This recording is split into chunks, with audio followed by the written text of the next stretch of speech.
அருமையான தேவனுடைய பிள்ளைகளே, உங்கள் அனைவருக்கும் சிங்கப்பூர் ஏலிம் எழுப்புதல் ஊழியங்கள் சார்பிலே அன்பின் வாழ்த்துக்களை தெரிவித்துக் கொள்கிறேன். தொடர்ந்து நாம் சாபத்தை முறிப்பது எப்படி என்பதை குறித்து நம்ம வேதத்தில் பார்த்து கொண்டு வருகிறோம். இன்றைக்கும் பார்த்தீங்கன்னா சாபம் எப்படி வருகிறது என்று 8 வழியிலே வருகிறது என்று கடந்த 2 தொடரிலே உங்களோடு பகிர்ந்து கொண்டேன். இன்றைக்கு அந்த சாபங்களை நாம் எப்படி முறிப்பது என்பதை குறித்து உங்களோடு பகிர்ந்து கொள்ள இருக்கிறேன். கவனத்தோடு கூட வேதத்தை வைத்து பென்னோ பென்சிலோ எடுத்து நோட்டில் குறித்து வைத்து கொண்டால் மிக மிக ஆசீர்வாதம், ஒரு விடுதலை பெற்ற வாழ்க்கை நீங்கள் வாழ முடியும். சரிங்களா? அதற்கு நாம் எடுத்துக்கொண்ட வேதத்தினுடைய பகுதி உபாகமம் 23வது அதிகாரம் 5வது வசனத்திலே, உன் தேவனாகிய கர்த்தர் பிலேயாமுக்கு செவி கொடுக்க சித்தம் இல்லாமல் உன் தேவனாகிய கர்த்தர் உன்மேல் அன்பு கூர்ந்தபடியினால் உன் தேவனாகிய கர்த்தர் அந்த சாபத்தை உனக்கு ஆசீர்வாதமாக மாற பண்ணினார். பார்க்கிறோம், இஸ்ரவேல் ஜனங்கள் அவர்கள் எகிப்திலிருந்து 430 வருடம் எகிப்திலிருந்து அடிமைகளாக இருந்து அவர்கள் இப்பொழுது வனாந்திரத்தில் வருகிறார்கள். மோசையின் தலைமையின் கீழாக செங்கடலை பிளந்து கர்த்தர் அழைத்து கொண்டு வருகிறார். மேகஸ்தம் அவர்களுக்கு வழிகாட்டியாக இருக்கிறது. மேகஸ்தம் எந்த இடத்துல நிற்கிறதோ அந்த இடத்தில் அவர்கள் பாளையம் இறங்குவார்கள்.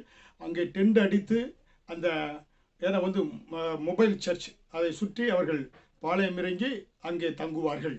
மேகஸ்தம்பம் எப்பொழுது மூவ் ஆகிறதோ நகர்கிறதோ அப்பொழுது அந்த மேகஸ்தம்பத்தை அவர்கள் ஃபாலோ பண்ணி செல்வாங்க.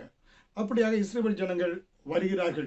வருகின்ற பொழுது ஒரு இடத்துல ஒரு பள்ளத்தாக்கிலே அவர்கள் தங்குகிறார்கள். அங்கே தங்குகின்ற பொழுது கிட்டத்தட்ட 20-30 லட்சம் இஸ்ரவேல் ஜனங்கள் தங்குகிறார்கள். அவர்கள் வருவதை அந்த பகுதியில் இருந்த ராஜா பாலாக் கேள்விப்பட்டு, இந்த ஜனங்கள் பயங்கரமான ஜனங்கள், இவர்கள் கர்த்தர் செங்கடலை பிளந்து பார்வோனுடைய தடைகளெல்லாம் நீக்கி அழைத்து கொண்டு வருகிறார். அதனால் இஸ்ரவேல் ஜனங்களுக்கு பயந்து அவர்கள் தன்னை மேற்கொண்டு விடுவார்களோ என்று அறிந்து அவன் பிலேயாம் என்ற ஒரு தீர்க்கதரிசியை, பிலேயாம் யாரை ஆசீர்வதித்தாலும் தேவன் ஆசீர்வதிக்கிறார், பிலேயாம் யாரை சபித்தாலும் தேவன் சபிக்கிறார் என்று அறிந்து பிலேயாமை காசு கொடுத்து கூட்டு கொண்டு வந்து இந்த இஸ்ரவேல் ஜனங்கள் என்ன செய்கிறாங்க, பாளையம் இறங்கி இருக்கிறார்கள். எல்லோரும் தூங்கி கொண்டு இருக்கிறார்கள். அங்கே மோசே தூங்கி கொண்டு இருக்கிறான். அதே போல ஆரோன் பிரதான ஆசாரியர் தூங்கி கொண்டு இருக்கிறான். ஜனங்கள் தூங்கி கொண்டு இருக்கிறாங்க. யாருக்கும் ஒன்று தெரியாது. ஆனால் பிலேயாம் பாலாக்கினாலே அழைத்து கொண்டு வரப்பட்டு அவர் பாலாக் என்று சொல்கிறான். பிலேயாமை பார்த்து, இஸ்ரவேல் ஜனங்களை நீ சபிக்க வேண்டும், என நீ சபித்து அவர் சபிக்கப்படுவார்கள் என்று அறிந்து அவன் என்ன செய்கிறானாக்க பிலேயாமை இஸ்ரவேல் ஜனங்களை சபிக்க சொல்கிறான். அதற்கு என்னாகமம் 22:12 நீர் அவர்களோடு போக வேண்டும், அந்த ஜனங்களை சபிக்கவும் வேண்டாம், அவர்களை ஆசீர்வதிக்கப்பட்டவர்கள் என்று என்றார் ஆண்டவர். பிலேயாம் எடுத்து சொன்னா, அவங்க பாலாக் ராஜா ஜனங்களை கூப்பிட்டா, நீ போனா நீ இஸ்ரவேல் ஜனங்களை சபிக்கக்கூடாது, அவர்கள் கர்த்தரால் ஆசீர்வதிக்கப்பட்டவர்கள். ஹல்லேலூயா! இங்க பாருங்க, இஸ்ரவேல் ஜனங்கள் தேவனால் ஆசீர்வதிக்கப்பட்டவர்கள். இன்றைக்கு நம்ம இயேசு கிறிஸ்துவனுடைய சிலுவை மரணத்துக்கு அப்புறமாக நாமும் ஆவிக்குரிய பிரகாரமாக இஸ்ரவேலராக ஆபிரகாமின் சந்ததியாக மாறி இருக்கிறதுனாலே நாமும் தேவனால் ஆசீர்வதிக்கப்பட்டவர்கள் என்பதை நீங்கள் விசுவாசிக்க வேண்டும். அது மட்டுமல்ல, பார்க்கின்ற பொழுது என்னாகும் 23:8 தேவன் சபிக்காதவனை நான் சபிப்பது எப்படி, கர்த்தர் வெறுக்காதவனை நான் வெறுப்பது எப்படி. பாலாக் பிலேயாம் இருக்கிறான், ஏன் இந்த ஜனங்களை சபிக்க மாட்டேங்க அப்படி சொல்லுகின்ற பொழுது, சபிக்க வந்த குறி சொல்ல வந்த அந்த தீர்க்கதரிசியே என்ன சொன்னா, தேவன் சபிக்காதவனை நான் எப்படி சபிப்பது, தேவன் என்ன செய்யாது அவனை வெறுக்காதவனை நான் எப்படி வெறுப்பது என்று பாலாக்கு சொல்கிறான். யார்? பிலேயாம். அது மட்டுமல்ல, பாருங்க, என்னாகும் 23வது அதிகாரம் 9வது வசனத்திலே, அந்த ஜனங்கள் என்ன ஜனங்கள்? இஸ்ரவேல் ஜனங்கள் ஜாதிகளோடு கலவாமல் தனியே வாசமாய் இருப்பார்கள். பாருங்க, இஸ்ரவேல் ஜனங்களை குறித்து ஆண்டவர் சொல்றார், ஜாதிகளோடு கலவாதவர்கள். நீங்கள் அருமையான தேவனுடைய பிள்ளைகளே, நீங்கள் கர்த்தர் உங்களை விளையாடப்பட்ட ரத்தத்தினாலே அவர் பிள்ளையாய் மாற்றி இருக்கிறார். நீங்க அந்நிய ஜனங்களோடு, அதாவது ஆண்டவர் அறியாத ஜனங்களோடு, ஏன்னா விக்கிர ஆராதனை இருக்க ஜனங்களோடு நீங்க கலவாமல் இருந்தால் அப்பொழுது நீங்க என்ன செய்யணும், அவங்களோடு நீங்க வேலையை போறீங்க, எல்லாம் பண்றீங்க. ஆனால் அந்த கலாச்சாரம் உங்களை பாதிக்காதபடி அதை நீ பின்பற்றாமல் இருக்கின்ற பொழுது கர்த்தருடைய பாதுகாப்பு உங்களுக்கு இருக்கிறது. கர்த்தர் உங்களை குறித்து அந்நிய ஜனங்களோடு கலவாமல் இருக்கிற மக்கள், தேவனுக்கென்று பிரித்தெடுக்கப்பட்ட மக்கள், தேவனுடைய பரிசுத்த ஜாதி, கர்த்தர் அவர்களுக்கென்று ஒரு விசேஷத்தை ஆசீர்வாதத்தை ஆண்டவர் வைத்திருக்கிறார். ஹல்லேலூயா! அதனால்தான் பிலேயாம் இஸ்ரவேல் ஜனங்களை சபிக்க வந்த பொழுது என்னாகும் 23:19 நான் ஆசீர்வதிக்க கட்டளைப்பட்டேன், அவர் ஆசீர்வதிக்கிறார், அதை நான் திருப்பக்கூடாது. பாருங்க என்ன செய்கிறான் பாலாக். பிலேயாம் இடத்துல இந்த ஜனங்கள் அப்படியே பாளையம் இறங்கி தூங்கிட்டு இருக்கிறாங்க. அங்கே சுற்றி 3 மலைகள் இருக்கிறது. பாலாக்குடைய அந்த கோயில் மலைகள் இருக்கிறது. இப்போ முதல்ல ஒவ்வொரு மலையில் ஏறுறாங்க. அந்த இரவில் இந்த இஸ்ரவேல் ஜனங்களை சபிக்கும்படியாக 7 பலிபீடம், 7 பலிபீடத்திலே, ஏன்னா ஒவ்வொரு 7 காளைகள், 7 ஆட்டுக்கடாக்கள் பலியிடுறாங்க. அவர் சபிக்கிறான். முதல்ல ஒன்றும் அங்கே அந்த ஜனங்களுக்கு ஏற்படவில்லை. 2வது மலையில் போய் இந்த இஸ்ரவேல் ஜனங்களுக்கு தெரியாது, மோசைக்கு தெரியாது, ஆரோனுக்கு தெரியாது.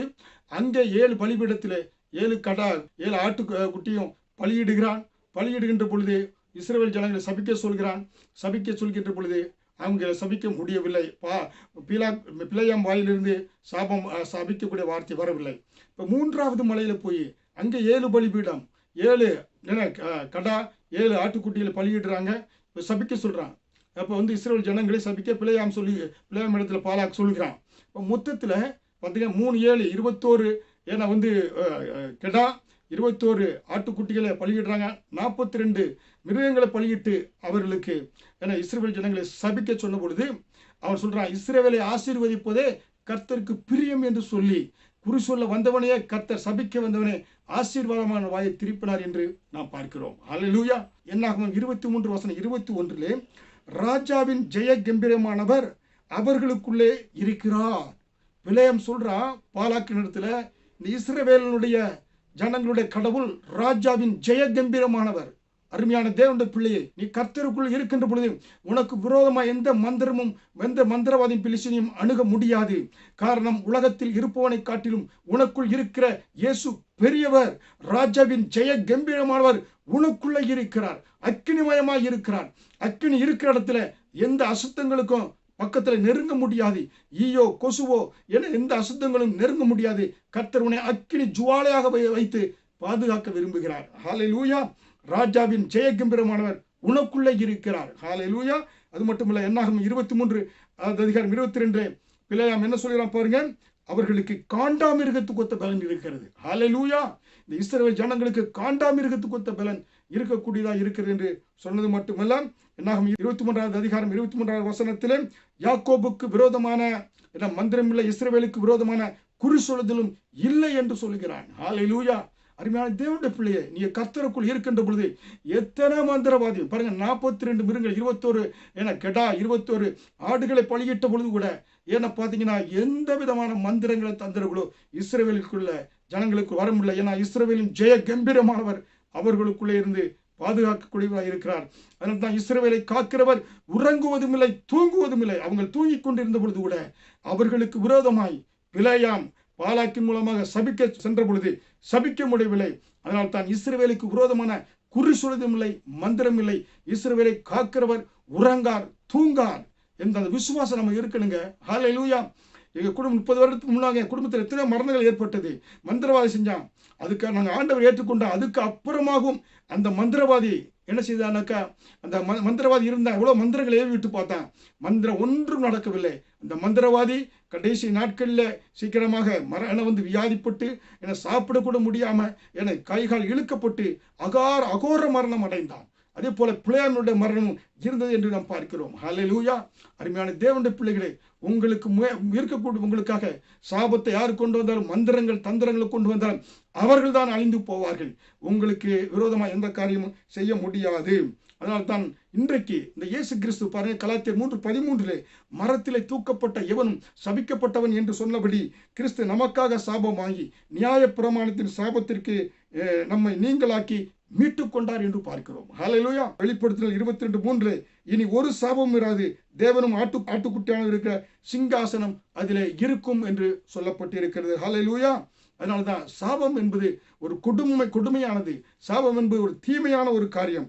ஏன்னா அது திடீரென அநேக குடும்பங்களை பாழாக்கக்கூடியதாக இருக்கிறது. குடும்பங்களை சிதறிப்போக பண்ணக்கூடியதாக இருக்கிறது. குடும்பங்களிலே தரித்திரத்தை கொண்டு வரக்கூடியதாக இருக்கிறது. எந்த வியாபாரத்தை தொடங்கினாலும் நஷ்டத்தை கொண்டு வரக்கூடியதாக இருக்கிறது.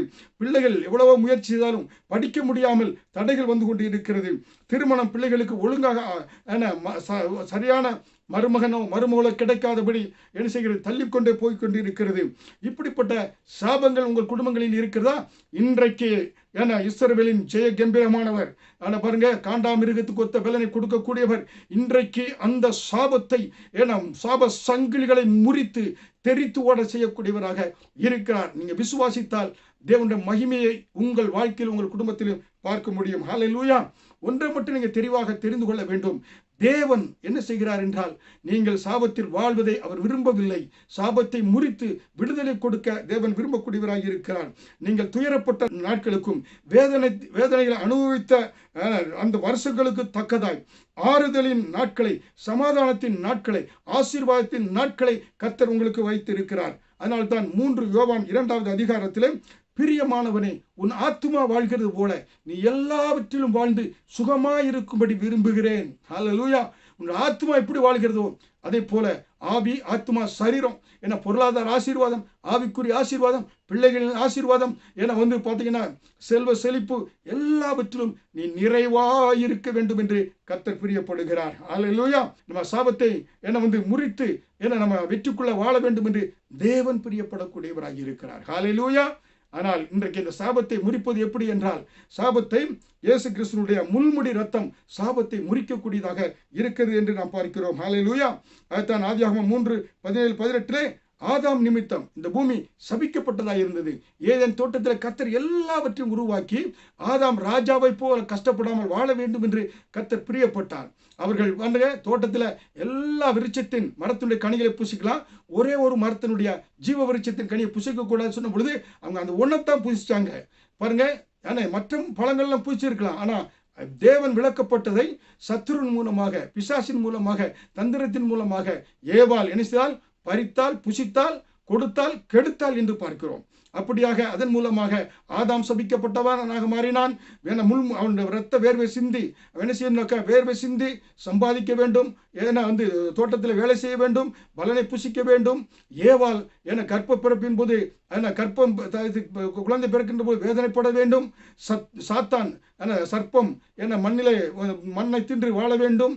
அதே போல பூமியும் சபிக்கப்பட்டதாக மாறியது என்று நாம் பார்க்கிறோம். ஹல்லேலூயா. அதனால்தான் சொல்லப்பட்டிருக்கு யோசுவா 23வது அதிகாரம் 13வது வசனத்திலே, உங்கள் கண்களில் முள்ளுகளும் உங்கள் விழாக்களில் கூர்களுமாயிருந்து நீங்கள் குடியிருக்கிற தேசத்திலே உங்களை உபத்திரப்படுத்துவார்கள். ஹல்லேலூயா. புறஜாதியர் மத்தியிலே தேவனுடைய பிள்ளை இருக்கும்போது அவர்கள் எப்படியாக இருப்பாங்களா? கண்களுக்கு முள்ளுகளாகவும் விழாக்களில் கூர்களுமாயிருந்து உங்கள் குடியிருக்கிற தேசம் உங்களை உபத்திரப்படுத்துவார்கள். நீங்க ரட்சிக்கப்படாத விசுவாசிகளோடு நீங்க ஐக்கிய வைக்கின்ற பொழுது, அவர்கள் உங்க பக்கத்துல குடியிருக்கின்ற பொழுதுதான் சரி, அவரோட இருக்கின்ற பொழுது அவர்களுக்கு சத்தியம் தெரியாது, ஆவிக்குரிய கனிகளை கொடுக்க தெரியாது, உண்மையான தேவனை வணங்க தெரியாது. அவர் விக்கிரகங்களை வணங்கி புகையை ஊதி கொட்டை அடிச்சு அது இது பண்ணி இதெல்லாம் பண்ணாங்க. உங்களுக்கு அது எரிச்சலை உண்டாக்கும். உங்களுடைய ஆவிக்குரிய ஜீவனுக்கு உங்களுடைய கண்களுக்கு முள்ளுகளுமாகவும் உங்கள் விழாக்களுக்கு அவர்கள் கூறுகளுமாக இருப்பார்கள் என்று தேவன் சொல்கிறார். ஹல்லேலூயா. என்னாகும் 33:55 உங்கள் கண்களில் முள்ளுகளும் உங்கள் விழாக்களில் கூறுகளுமாக இருந்து நீங்கள் குடியிருக்க தேசத்தில் உங்களை உபத்திரப்படுத்துவார்கள். யோசுவா 23:13 உங்களுக்கு கண்ணியாகவும் வலையாகவும் உங்கள் விழாக்களுக்கு சவுக்காகவும் உங்கள் கண்களுக்கு முள்ளுகளாகவும் இருப்பார்கள் என்று நிச்சயமாய் அறியுங்கள். ஹல்லேலூயா. தேவன் பாருங்க எப்படியாக, ஏன்னா அந்நிய ஜாதிகளோடு களவாதவர்கள் நாம். ஹல்லேலூயா. நாம் பரிசுத்த ஜாதி, தேவனை அறிந்த ஒரே ஒருவர் தான் நாம் பரிசுத்த ஜாதியாக இருக்கிறோம். ஹல்லேலூயா. நாம் இந்த பரிசுத்த ஜாதி ஆண்டவர் அறியாத அந்நிய ஜாதிகளோடு களவாமல் இருந்தால், அவருடைய அந்த கலாச்சாரங்களை பின்பற்றினோம் என்றால் முள்ளும் குறுக்கும் விழாவுக்கு குறுக்களுமாக இருந்து கஷ்டப்படுத்துவாங்க. அப்படி போகக்கூடாது என்று தேவன் சொல்கிறார். சாபத்தை கொண்டு வரக்கூடியதாக இருக்கிறது. ஹல்லேலூயா. அதனால்தான் ஏசாயா 53வது அதிகாரம் 2வது வசனத்தின்படி, அவருக்கு அழகும் இல்லை, சௌந்தரியம் இல்லை, அவரை பார்க்கும்போது நாம் அவரை விரும்பத்தக்க ரூபம் அவருக்கு இல்லாதிருந்தது என்று பார்க்கிறோம். அதனாலே இந்த சாபம் வந்ததினாலே தேவனே மனுஷகுமாரனாய் பூமிக்கு வந்து அழகும் இல்லாதவராய், சௌந்தரியம் இல்லாதவராய், அவரை பார்க்கின்ற பொழுது விரும்பத்தக்க ரூபம் இல்லாதவராய் சிலுவையில தொங்கினார், அந்தகார அடைந்தார் என்று நாம் பார்க்கிறோம். ஹல்லேலூயா. அதனால தான் இயேசு கிறிஸ்து முள்முடி சூட்டப்பட்டவராய் இந்த சாபத்தை தன் தலையின் மேலே ஏற்றுக்கொண்டவராய் அவர் பாருங்க, மார்க்கு 15வது அதிகாரம் வசனம் 17 முதல் 19 பார்க்கின்ற பொழுது, சிவப்பான மேலங்கி அவருக்கு உடுத்தி முள்முடியை பின்னி அவருக்கு சூட்டி யூதருடைய ராஜாவை வாழ்க என்று அவரை வாழ்த்தி அவரை சிரசில் கோலால் அடித்து அவர்கள் மேல் துப்பி முழங்கால் படியிட்டவரை வணங்கினார்கள் என்று நாம் பார்க்கிறோம். ஹல்லேலூயா. அருமையான தேவனுடைய பிள்ளைகளே, இயேசு கிறிஸ்துவின் தலையின் மேல் முள்முடி சூட்டப்பட்டது மரத்தின் மூலமாய் வந்த சாபத்தை இன்றைக்கு மனிதனுக்கு தீய எண்ணங்களும் சிந்தனைகளும் மனித மூளையிலிருந்து தான் உருவாகிறது. அதனால தீய எண்ணங்கள் சிந்தனைகள் அதன் மூலம் சாபம் வருகிறது. அதனால தான் இயேசு கிறிஸ்து அந்த பீனா கிறிஸ்டி என்று சொல்லக்கூடிய அந்த முள்முடி அவர் மேலே சூட்டினார்களாம். அந்த முள் வந்து 4 இன்ச்சு இருக்குமா, அதாவது 10 சென்டிமீட்டர் இருக்கக்கூடிய அந்த முள் தலையில வைத்து ஓங்கி அடித்த பொழுது அந்த முள் சிரசின் உள்ளாக இறங்கி மூளையில் இறங்கி கண்கள் வழியாக வெளியே பீத்து கொண்டு வந்ததாம், பிடைத்து கொண்டு வந்தது என்று சொல்லுகிறார்கள். ஆனால் ஒரு 600 போர்ச்சவர்கள் சூழ நின்று அடித்தார்கள் என்று வேத வல்லுநர்கள் சொல்லுகிறார்கள். அதனாலே இயேசு கிறிஸ்துனுடைய அந்த முள்முடியிலிருந்து சிந்தப்பட்ட அந்த இரத்தம் நம்முடைய எல்லா சாபங்களையும், மரத்திலே தூக்கப்பட்ட எவனும் சபிக்கப்பட்டவன் என்றபடி இயேசு கிறிஸ்து அந்த சாபத்தினுடைய வல்லமையை, பிசாசுடைய வல்லமையை முறித்து நமக்கு வெற்றியை கொடுத்து இருக்கிறார். அதனால தான் நம்ம உற்சாகத்தோடு பாடுகிறோம், வல்லமை உண்டு, வல்லமை உண்டு, அற்புத வல்லமை, வல்லமை உண்டு, வல்லமை உண்டு, அற்புத வல்லமை, ஆட்டுக்குட்டியின் ரத்தத்தினாலே வல்லமை உண்டு என்று சொல்லி நம்ம உற்சாகமாக பாடுகிறோம். ஹல்லேலூயா. அதனால்தான் இயேசு கிறிஸ்துவின் ரத்தம் சாபங்களை முறிக்கக்கூடிய ரத்தம் என்பதை விசுவாசித்து அந்த இரத்த கோட்டைக்குள் வந்து விடுங்க. ஒவ்வொரு நாளும் அந்த இரத்த கோட்டைக்குள் நீங்க வருகின்ற பொழுது கர்த்தர் உங்களுக்கு நிறைவான பலனை கொடுக்கக்கூடியவராக இருக்கிறார் என்று நாம் பார்க்கிறோம். ஹல்லேலூயா. தேவன் அவரை நம்பி வந்த ஒவ்வொருவரும், அந்த இரத்த கோட்டைக்குள் வந்த ஒவ்வொருவரும் விடுதலை பெற்றுக்கொண்டு அவர்கள் வாழ்க்கையில ஆசீர்வாதத்தை பெற்றுக்கொண்டு நிறைவாக வாழக்கூடியவராக இருக்கிறார்கள். ஹல்லேலூயா. அப்ப சாபத்தை முறிப்பது ஒன்று என்ன? இயேசு கிறிஸ்துவினுடைய முள்முடி ரத்தம். ஹல்லேலூயா. முள்முடி சூட்டப்பட்ட ரத்தம் சாபத்துடைய அந்த கட்டுகளை, விலங்கை முறித்து போடக்கூடியதாக இருக்கிறது என்று பார்க்கிறோம். இரண்டாவதாக சாபங்களை முறிக்கும் ஒப்புரவாகுதல். இங்கே பார்க்கிறோம், ஒப்புரவாகுதல். மனிதனோடு, மனிதன் தேவனோடு ஒப்புரவாக வேண்டும். லூக்கா 19வது அதிகாரம் வசனம் 8 பார்க்கின்ற பொழுது, சகேயு நின்று கர்த்தரை நோக்கி, ஆண்டவரே, நான் ஆஸ்திகளில் பாதை ஏழைகளுக்கு கொடுக்கிறேன். நான் ஒருவனிடத்தில் எதையாகிலும் அநியாயமாய் வாங்கினதுண்டானால் நாளத்தனையாக திரும்ப செலுத்துகிறேன் என்றான். பாருங்க, இங்கே பார்க்கிறோம், ஏன்னா ஒப்புரவாகும் பொழுது சகேயு என்பவன் அன்றைக்கு அந்த இஸ்ரவேலிலே அந்த சகேயு ஜனங்களிடத்திலே அநியாயமாய் அவன் வசூல் இருப்பானான். 4 மடங்கு 5 மடங்கு சொல்லி வசூல் விரிக்க பணத்தை வரியை வசூல் செய்யக்கூடியவன். அப்படிப்பட்டவன் என்ன செய்தானாக்கா, இயேசுவை சந்தித்த பொழுது அவன் வாழ்க்கையிலே ஒப்புரவாக வேண்டும் என்ற ஒரு எண்ணம் அவனுக்குள் வந்தது. என்ன பண்ணா, ஒப்புரவாகி சீர்படுத்தி என்ன செய்யலாம், கொடுக்க வேண்டியதெல்லாம் திருப்பி கொடுத்து ஆண்டவரிடத்தில் மன்னிப்பை பெற்றுக்கொண்டார் என்று நாம் பார்க்கிறோம். ஹல்லேலூயா.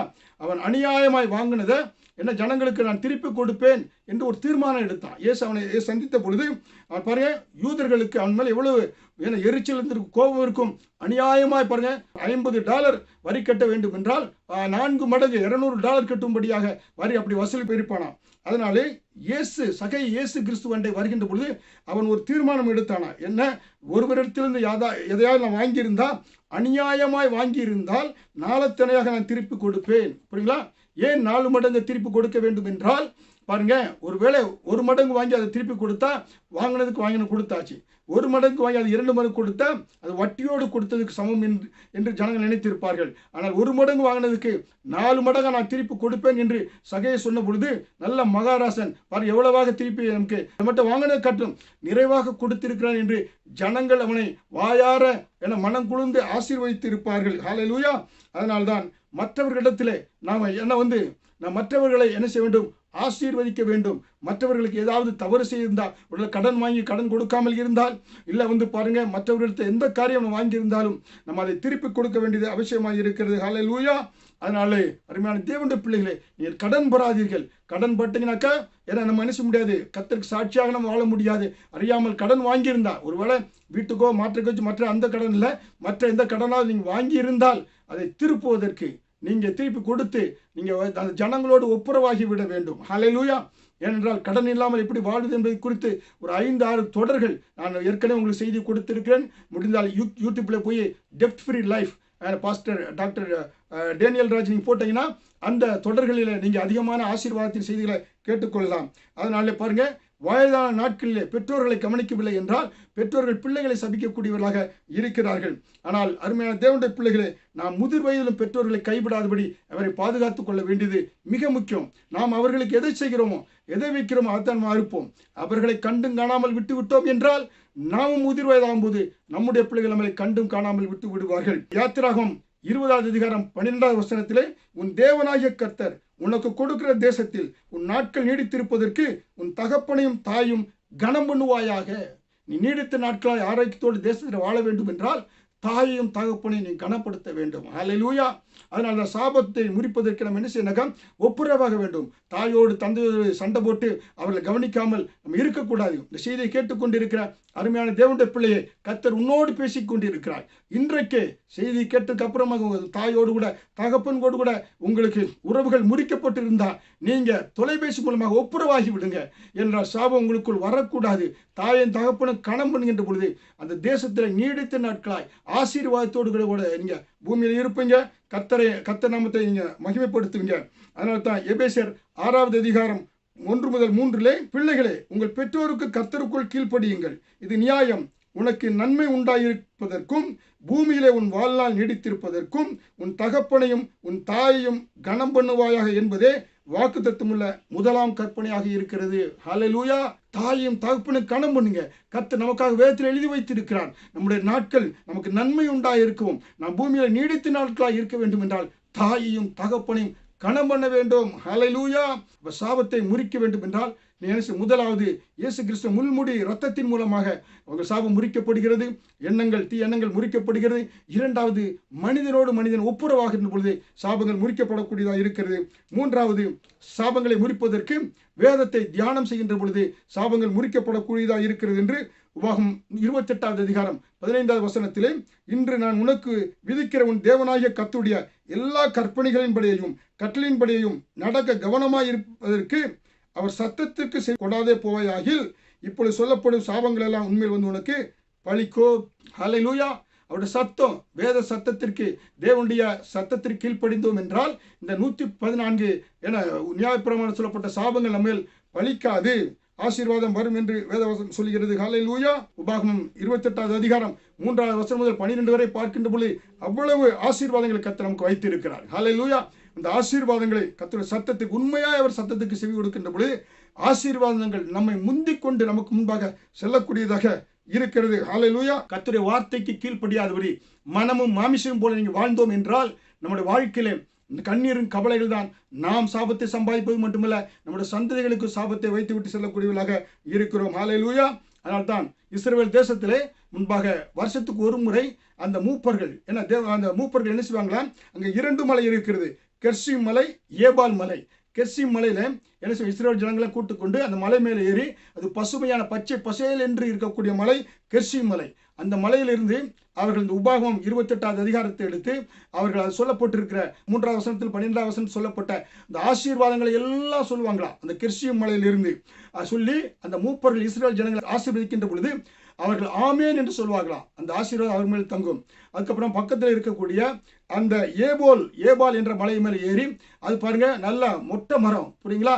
ஏன்னா பார்த்தீங்கன்னா மரங்களே இல்லாதபடி, ஏன்னா கற்கள் நிறைந்த அந்த மரத்து மேலே ஏறி நின்று இந்த 114 சாபங்களை சொல்லுவாங்களாம். கர்த்தருடைய வார்த்தைக்கு செவி கொடுக்கவில்லை என்றால் இஸ்ரவேல் ஜனங்கள் ஆமென் என்று சொல்வார்களாம். அப்போ பாருங்க, அந்த தேவனுடைய வார்த்தைக்கு கீழ்ப்படுகின்ற பொழுது எவ்வளவு ஆசீர்வாதங்களை அவர்கள் பெற்றுக்கொள்கிறார்கள் என்று நாம் பார்க்கிறோம். அதனால தான் கலாத்தியர் 3:11 படி மரத்திலே தூக்கப்பட்ட எவனும் சபிக்கப்பட்டவன் என்று எழுதியிருக்கும்படி கிறிஸ்து நமக்காக சாபமாகி நியாயப்பிரமாணத்தின் சாபத்திற்கு நம்மை நீங்களாக்கி மீட்டுக் கொண்டார் என்று அந்த 114 சாபங்களை நீக்கி கர்த்தர் நம்மை விடுதலையாக, நம்முடைய பிள்ளையாக, ஆசீர்வதிக்கப்பட்ட ஜனமாக இயேசு சிலுவையில நம்ம செய்திருக்காரு, நமக்கு ஆசீர்வாதத்தை கொடுத்திருக்கிறார். ஹல்லேலூயா.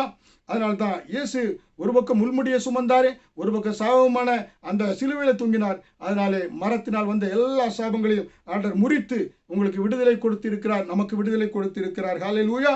அதனாலே அவர் சிலுவையிலே சாபத்தை மட்டுமில்ல, வியாதிகளை, அக்கிரமங்களை, மீறுதல்களை எல்லாவற்றையும் நமக்கு சுமந்து தீர்த்து எந்த சாபமும் நம்மை அணுகாதபடி இயேசு நம்மை பாதுகாத்து இருக்கிறார். ஹல்லேலூயா. 4வதாக நம்முடைய சாபத்தை முறிப்பதற்கு காரணம் நான் சாபத்தை முறிப்பதற்கான வழி, சாபத்தை முறிக்க நீங்க கர்த்தருடைய குடும்பத்து அண்டை ஓடி வந்து விட வேண்டும், கர்த்தருடைய குடும்பத்துக்குள்ளாக வந்துவிட வேண்டும்.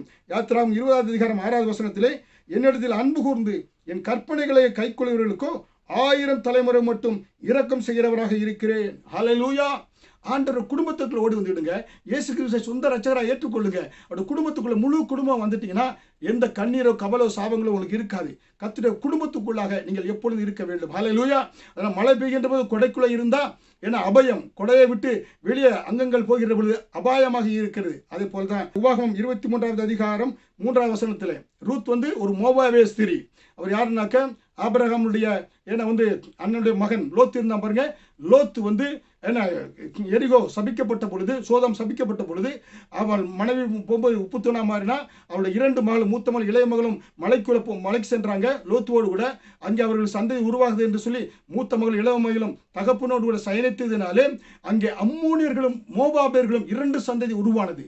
தேவன் உபாகமம் 23:3 அம்மோனியர்களும் மோவாபியர்களும் தகாத உறவினால வந்ததினாலே சபைக்கு உட்படலாகாது என்று கர்த்தர் சபித்தார். சபிக்கப்பட்ட ஒரு ஜனம் அம்மோனியர்களும் மோவாபியர்களும். ஆனால் இந்த மோவாபிய ஸ்திரீ ஆகிய ரூத் என்பவள் நகோமியை சார்ந்து கொண்டு அவள் பாருங்க இந்த மோவாபிய தேசத்திலிருந்து எருசலேமுக்கு வருகிறார். எருசலேமுக்கு போவாசிடத்தில் வந்த பொழுது, இஸ்ரவேலின் தேவனாகிய கர்த்தருடைய செட்டைகளின் கீழ் அடைக்கலமாய் வந்த உனக்கு நிறைவான பலன் இருப்பதாக. ஹல்லேலூயா. கர்த்தர் அந்த மோவாபிய ஸ்திரீவை போவாஸ் அந்த போவாசோடு இணைய செய்து, அவர்கள் நவோமி அந்த இடத்துல போவாஸ் இருந்த சொந்தக்காரன், அவனோடு இணைய செய்து கர்த்தர் அதன் மூலமாக போவாசுக்கு ஓபேத்தும், ஓபேத்துக்கு தாவீதின் தகப்பனாகிய ஈசாயும், ஈசாய்க்கு தாவீதும் பிறக்கும்படியாக, தாவீது வம்சத்திலே இயேசு கிறிஸ்து பிறக்கும்படியாக அந்த தேவனாலே சபிக்கப்பட்ட அந்த சாபத்தையே தேவனே முறித்து இயேசு கிறிஸ்து அந்த சாபத்தினுடைய சந்ததியிலே, மோவாபிய ஸ்திரீயாகிய அந்த ரூத்தின் சந்ததியிலே அவர் தாவீதின் குமாரனாக பூமிக்கு அந்த சாபத்தை இயேசு முறித்து போட்டார். இயேசுவினாலே முறிக்க முடியாத எந்த சாபமும் இல்லை. அதனாலே அன்றைக்கு மோவாபியர்கள் அம்மோனியர் சபைக்கு உட்படலாகாது என்று சொன்னது போல கர்த்தர் அவர்களையே அந்த சந்ததியிலே இயேசு கிறிஸ்து சாபத்தை முறித்து போட்டார். முள்முடி வேந்தன் சாபத்தை முறிக்கிற இயேசு உங்கள் குடும்பத்துக்கு விரோதமாய் எப்படிப்பட்ட சாபமாய் இருந்தாலும் அந்த சாபத்தை இயேசு முறித்து போடக்கூடியவராக இருக்கிறார். அவருடைய செட்டைகளுக்குள்ளாக இயேசு என்ற குடும்பத்துக்குள்ளாக ஓடி வந்து விடுங்க. நிறைவான இஸ்ரவேலின் தேவனாகிய செட்டைகளின் கீழ் உனக்கு நிறைவான அடைக்கலமாய் உனக்கு நிறைவான பலன் இருப்பதாக. ஹல்லேலூயா. கோழி தன் குஞ்சுகளை புறாக்கு விலைக்கு பாதுகாப்பது போல, கழுகுக்கு விலைக்கு பாதுகாப்பது போல தேவனுடைய செட்டைகளின் கீழாக விடுங்க. கர்த்தர் இரத்த கூட்டக்குள்ளே விடுங்க. எந்த சாபங்களை அணுகாது. கர்த்தருடைய குடும்பத்துக்குள் நீங்கள் வந்துவிட வேண்டும். ஹல்லேலூயா. ஏன்னா அன்றைக்கு நீதிமான் ஒருவனும் இல்லை என்று உலகத்தில் பார்க்கிறோம். அந்த நாட்களில் கூட கர்த்தர் பாருங்க, தேவனுடைய அந்த குடும்பத்துக்குள்ள வருகின்ற பொழுது கர்த்தர் உங்களை நிறைவாக ஆசீர்வதிக்கிறார். அதனால தான் நெகேமியா 13வது அதிகாரம் 2வது வசனத்திலே சாபத்தை என்றென்றைக்கும் ஆசீர்வாதமாக திருப்பின கர்த்தர். ஹல்லேலூயா. பாருங்க மோவாபிய ஸ்திரீ நவோமி சபிக்கப்பட்டவள், அவளையே கர்த்தர் இயேசு கிறிஸ்துவுடைய கொள்ளுப்பாட்டியாக ஆண்டவர் தேர்ந்தெடுத்து இருக்கிறார். அந்த வம்சத்தில் வந்திருக்கிறார். அதனாலே சாபத்தை என்றென்றைக்கும் ஆசீர்வாதமாக திருப்பின கர்த்தர். ஹல்லேலூயா. அதனாலே வெளிப்படுத்தல் 22:3 படி இனி ஒரு சாபம் இராது. தேவனுடைய ஆட்டுக்குட்டியானவர் இருக்கிற சிங்காசனம் இருக்கும். ஹல்லேலூயா. இனிமேல் உங்களுக்கு எந்த சாபம் இருக்காது. சாபத்தை குறித்து 3 தொடர்கள் மூலம் உங்களோடு சொல்லி இருக்கிறேன். இயேசு கிறிஸ்து பிள்ளையா இருங்க, ரத்தத்தால் கழுவப்படுங்க. நீங்க அந்நிய ஜாதிகளோடு கலவாமல் பரிசுத்த ஜாதியாக நீங்க இருங்க. என்ன இருக்கின்ற பொழுது கர்த்தர் அவருடைய முள்முடி ரத்தத்தினாலே, அவருடைய வேத வசனத்தினாலே, அவருடைய குடும்பத்தில் நீங்க இருக்கின்ற பொழுது கர்த்தர் உங்களை அருமையாய் பாதுகாத்து ஆண்டவர் நடத்தக்கூடியவராக இருக்கிறார். ஹல்லேலூயா. அருமையாய் எங்களை நேசிக்கிற இயேசு கிறிஸ்துவே, இந்த செய்தி கேட்டுக்கொண்டிருந்த ஒவ்வொரு பிள்ளைகளுக்காய் திறப்பில் நிற்கிறேன் அப்பா. இந்த குடும்பத்தின் மேல் ரத்தத்தை தெளிக்கிறேன். ஹல்லேலூயா. வெளியேறப்பட்ட ரத்தத்தை தெளிக்கிறேன். ராஜ கம்பீரமானவர் இவர்களுக்குள்ள இருக்கிறீர் ஆண்டவரே. காண்டாமிருகத்துக்கு கொத்த பலன் பிள்ளைகளுக்கு கொடுக்கிறீர் ஆண்டவரே. எந்த தீங்கு அணுகாதபடி ஒவ்வொருவரையும் அக்கினி ஜுவாலையாய் மாற்றுவீராக. உமக்காய் வீருண்டு எழும்புகிற அக்கினி பிளம்பாய் பிள்ளைகள் எழும்பட்டும். மந்திரவாதிகளுக்கு பிசாசுகள் சவால் கொடுக்கக்கூடியவர்களால் ஆண்டவரே இந்த பூமியில இவர்களை பலப்படுத்தும்படியா நீ செபிக்கிறேன் ஆண்டவரே. இந்த வேளையில் ஒரு அக்கினியை போடுங்கப்பா. அது பற்றி எரியட்டும். பலிபீடத்தில் எப்பொழுதும் அக்கினி தொடர்ந்து பற்றி எரிந்து கொண்டே இருக்கட்டும். உடைய வருகை வரை இவர்கள் அக்கினி ஜுவாலிகளாய் மற்றவர்களை பற்ற வைக்கக்கூடியவர்களாய் மாற்றுவீராக ஆண்டவரே. இனிமேல் ஒரு சாபம் இராது என்று சொல்கிறீர் ஆண்டவரே. கர்த்தாவே, ஆட்டுக்குட்டியான சிங்காசனத்திலே எங்களை உட்காரும்படி அதிகாரம் கொடுத்திருக்கிறேன். அதன்படியாய் எல்லா சாபங்களையும் முறித்து இன்றைக்கு ஒரு பெரிய மாபெரும் நாள், மகிமையின் நாளாய் முடிசூட்டி கொடுத்ததுக்காக நன்றி. ஒவ்வொருவரையும் ஒவ்வொரு தலையிலும் ஆசீர்வாதம் நிரம்பி வழியட்டும். என் பாத்திரம் நிரம்பி வழிகிறது என்று தாவீதுக்காக சொன்னது போல நிரம்பி நிரம்பி வழியும்படியாய் ஒவ்வொருவரையும் ஆசீர்வதிப்பீராக. தொடர்ந்து உங்களுடைய கிருபை ஒருவரை தாங்கட்டும். அடுத்த புதிய செய்தியில் உங்களோடு தொடர்பு கொள்கிறேன். கர்த்தருடைய ஆசீர்வாதம் நிறைவாக இருப்பதாக. ஆமீன்.